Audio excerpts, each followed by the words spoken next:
natin para sa lagay ng ating panahon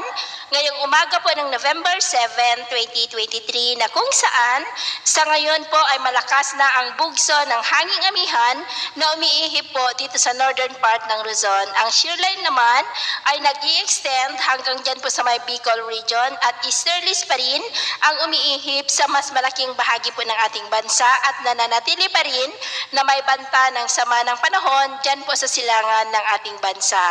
At ito naman may pinapakita ng forecast model natin pong ginagamit hanggang po sa susunod na 2 linggo. At sa lagay ng ating panahon ngayong madaling araw ay generally fair weather pa rin sa malaking bahagi ng ating bansa, pero dahil sa shear line at mga localized thunderstorm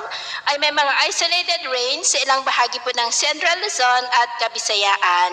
At mamaya ay sisikat po ang araw sa malaking bahagi ng ating bansa, pero dahil sa shear line at mga localized thunderstorm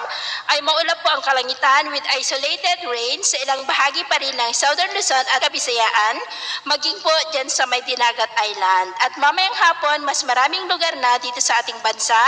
ang makakaranas ng maulap na kalangitan na may mga pulupulong pag-ulan dito po sa ilang bahagi ng Cagayan, Southern Luzon, Kabisayaan at Mindanao. At sa atin naman pong mga baybayin, dahil po sa amihan ay maalon na po dyan sa mga baybayin ng Ilocos Norte at sa mga baybayin po ng mga isla ng extreme Northern Luzon. Kaya kung papalaot po tayo, iba yung pag-ingat lamang.